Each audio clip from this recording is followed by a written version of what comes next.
ख़बर शामिल कई पिया झंडोमरी में रिपोर्ट नौकामरी जी। झंडोमरी में पाकिस्तान पीपल्स पार्टी पारां सिंधु दरिया में निकंदड़ छेड़ तकरारी कैनालनि खिलाफ़ एहतियात जे ऐलान के भरपूर मोड़ ॾींदे डिस्ट्रिक्ट चेयरमैन मीर सोहेल पप्पू टालपुर की अगवानी में हज़ारे कारकुननि ऐं वर्करनि हथनि में बैनर्स प्ले कार्ड खणी सख़्त एहतियाती रैली कढी। सवें गाॾियुनि जे काफ़िले सां ज़िला टंडो अलियार के मरकज़ी एहतियाज में शामिल थियण लाइ रवाना थी शमूलियत कई।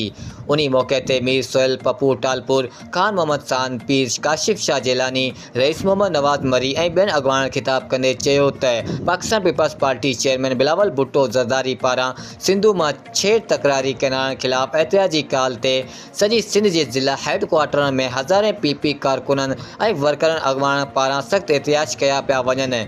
हुननि वधीक चयो त पाकिस्तान पीपल्स पार्टी हमेशा सिंध के मसइलनि के हल लाइ भरपूर उपाय वरिता है। शहीद राणी मोहतरमा बेनज़ीर भुट्टो वफ़ाक़ पारां कालाबाग डैम की अदावत ख़त्म करण लाइ क़ौमी शहीद वटि धरणो हणी कालाबाग के हमेशा लाइ दफ़न करे छॾियो हो ऐं हींअर बि हिन अहम मसइले ते मुकमल तौर सिंध सां गॾु बीठल आहे ऐं कॾहिं बि तकरारी कैनाल न कढण ॾींदासीं।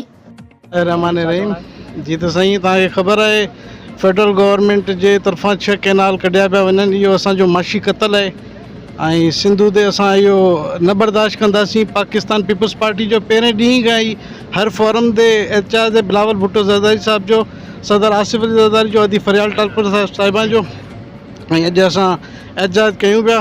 CC में भी एहतिजाज कंदासीं ऐं इंशाअल्लाह असां करारदाद भी सिंध असेंबली में खणी आया आहिनि, उहा भी पास थी वेंदी ऐं सिंध कौंसिल में भी करारदाद बिलावल साहब पास कराई।